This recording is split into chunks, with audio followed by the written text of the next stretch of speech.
ప్రధానమంత్రి నరేంద్ర మోడీ నేడు కర్ణాటక రాష్ట్రంలో పర్యటించనున్నారు. ఈ పర్యటనలో భాగంగా ఆయన బెంగళూరు నగరవాసులకు ఒకే రోజు 2 కీలకమైన కానుకలు అందించనున్నారు. నగరంలో అత్యంత కీలకమైన మెట్రో ప్రాజెక్టులను ప్రారంభించడంతో పాటు 3 కొత్త వందే భారత్ ఎక్స్ప్రెస్ రైళ్లకు పచ్చజెండా ఊపి ప్రారంభించనున్నారు. బెంగళూరులోని కేఎస్ఆర్ రైల్వే స్టేషన్లో ప్రధాని మోడీ 3 వందే భారత్ రైళ్లను ప్రారంభిస్తారు. వీటిలో బెంగళూరు, బెళగావి, అమృత్సర్, శ్రీ మాతా వైష్ణోదేవి, కాట్రా, నాగ్పూర్, పూణే మార్గాల్లో నడిచే రైళ్లు ఉన్నాయి. దాంతో కర్ణాటక రాష్ట్రం నుంచి నడిచే వందే భారత్ రైళ్ల సంఖ్య 11కి పెరిగింది.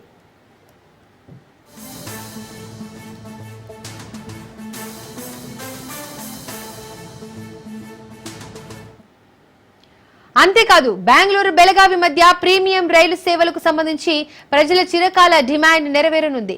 ఈ కొత్త రైలుతో ఇరు నగరాల మధ్య ప్రయాణ సమయం దాదాపు గంట వరకు తగ్గనుంది. ఈ రైలు ఉదయం 5:20 బెళగావిలో బయలుదేరి మధ్యాహ్నం 1:50 కేఎస్ఆర్ బెంగళూరుకు చేరుకుంటుంది. తిరుగు ప్రయాణంలో మధ్యాహ్నం 2:20 బెంగళూరు నుండి బయలుదేరి రాత్రి 10:40 బెళగావికి చేరుకుంటుంది.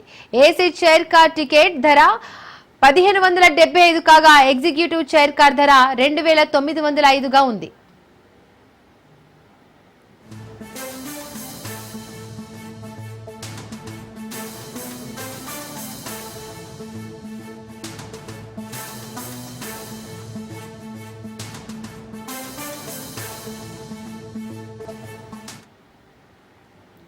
రైళ్ల ప్రారంభోత్సవం అనంతరం ప్రధాని మోడీ పట్టణ కనెక్టివిటీ ప్రాజెక్టులపై దృష్టి సారిస్తారు.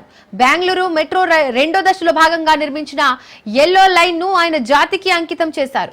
సుమారు 7,160 కోట్ల వ్యయంతో 19 కిలోమీటర్ల పొడవున 16 స్టేషన్లతో ఈ మార్గాన్ని నిర్మించారు.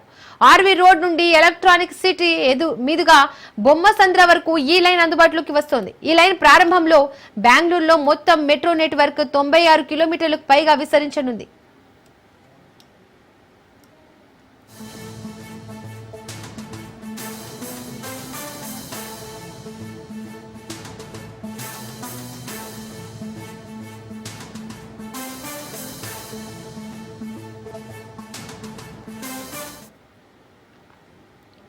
అంతేకాకుండా సుమారు 15,610 కోట్ల అంచనా వ్యయంతో చేపట్టనున్న బెంగళూరు మెట్రో ఫేజ్ 3 ప్రాజెక్టు కూడా ప్రధాని మోడీ శంకుస్థాపన చేస్తారు. ఈ ప్రాజెక్టులో భాగంగా 44 కిలోమీటర్ల పొడవున 31 ఎలివేటెడ్ స్టేషన్లను నిర్మించనున్నారు. ఈ కార్యక్రమాల అనంతరం ప్రధాని బహిరంగ సభలో పాల్గొని ప్రసంగిస్తారు. ఈ కొత్త ప్రాజెక్టులతో ప్రాంతీయ అనుసంధానం మెరుగుపరచడంతో పాటు ప్రయాణికులకు వేగవంతమైన ప్రపంచ స్థాయి ప్రయాణ అనుభూతి లభిస్తుందని అధికారులు అంచనా వేస్తున్నారు.